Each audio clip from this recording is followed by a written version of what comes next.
मेरी गड्डी, मेरी कोठी, मेरी जगीर, मेरा बैंक बैलेंस, मेरा स्टेटस, मेरा ओहदा, फलां फलां फलां। पता नहीं इंसान इस दुनिया फानी ते किहड़ियां झूठियां उम्मीदां और किहड़े दावे करके बैठा है और की सोच रहा है। लेकिन जिंदगी की रियलिटी और हकीकत यह ही है और एंड ऑफ द डे हर एक जिंदा बशर का अंजाम ही है ये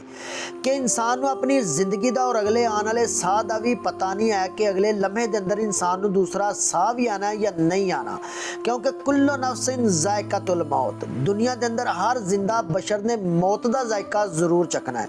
अज लाहौर के अंदर बड़े एक अफसोसनाक वाक़या पेश आया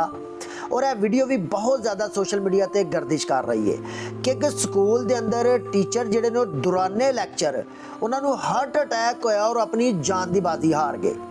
इन्ना लिल्लाहि व इन्ना इलैहि राजिऊन। अल्लाह रब्बुल इज़्ज़त दी ज़ात ऐस उस्ताज़ा इकराम नू जन्नतुल फिरदौस वाला मकाम अता फरमाए और इन्हां दे लवाहिकीन नू सब्रुल जमील अता फरमाए, क्योंकि जिहड़े उस्ताद ने वो बादशाह ना भी ना होण लेकिन जिहड़ा वो इलम और शऊर अपने स्टूडेंट को दे के जाते हैं, उस वजह तो ही बहुत सारे स्टूडेंट एक दिन बादशाह भी जरूर दुनिया ते बन जाते हैं। और उस्ताज़ा इकराम एक ऐसी मिसाल है दुनिया के अंदर कि वो मिसाल के जिहड़े इंसान नू कोई भी दुनियादारी का पता नहीं ना हुंदा, उन्होंने भी इस तरह का शौर मिल जाता है कि उन्होंने पाकी पलीती हराम और हलाल का फर्क वाजिया हो जाता है।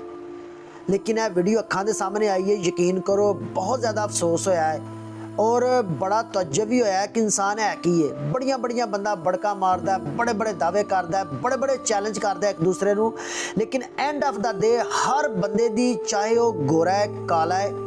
किसी भी मसलक या मजहब नाल दा तल्लक है या किसी भी वो मुआशरे तो बिलोंग करदा है, एंड ऑफ द डे हर इंसान का अंजाम है ये कि पता नहीं किन्ने मन मिट्टी इंसान के उत्ते पै जानी है। कोठियां कारां जगीरां